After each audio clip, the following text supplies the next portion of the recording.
امروز که داشتم میرفتم بازار خرید از دم خونه سردارخان رد شدم. این یارو مهندسه اونجا واسطاده بود. خیلی مشکوکه، خیلی مشکوکه. هایی تو چرا به همه مشکوک بیدی ها؟ ها تو چرا اینقدر شکاک و بدبین بیدی؟ ها تو چرا ای برا همه حرف در ویاری ها؟ من شکاک و بدبینم؟ هایی تو شکاک و بدبین بیدی. سهرناز تو چشای من نگاه کن. من شکاک و بدبین بیدم؟ هایی تو شکاک ها نه ای پس من شکاک و بدبین بیدم ها؟ نه راست میگی، من بیدم. من شکاک و بدبین بیدم. من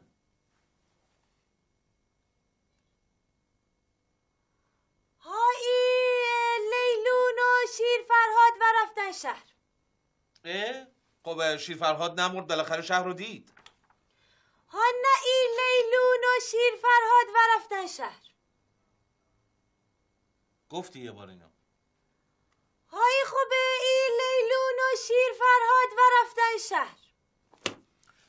میخوای ببرم شهر؟ باشه میریم شهر. باشه. ها نه تو بخوای بری شهر که کیه ببینی ها؟ ها توی با کی سر و ثروت داری ها؟ خب من به خاطر خودت میگم. اصلا میخوای من اینجا میمونم؟ تو خودت تنهایی برو شهر. ها نه توی بخوای تنها اینجا بمانی که چه کار بکنی ها؟ ها تو چه نقشه ای و داری ها؟ اصلا تو چرا بخوای هی من از سرت وا بکنی ها؟ ببین توی برره به غلط کردن چی میگی؟ ها ای و گوییم قلب و تنزج.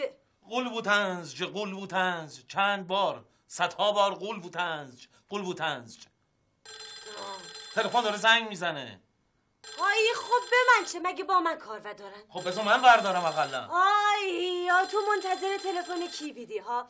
های کی قرار بیده بهت زنگ بزنه خب اقلا یارو بذار خودت بردا تلفنو. مرد یارو اون بر خط. ها نه ای تو فکر نکردی من نبفهمم.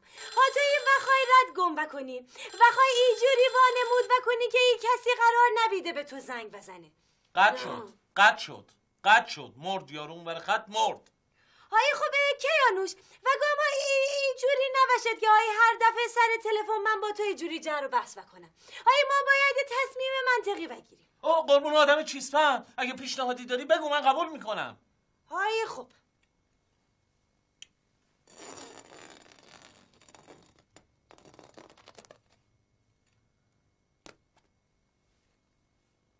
یعنی چی؟ هایی خوبه یعنی که تو از این خطی که من دوره ای تلفن و کشیدم بیشتر به این تلفن نزدیک بشی، من با این خنجر نسبت بکنم. هایی منطقی بید.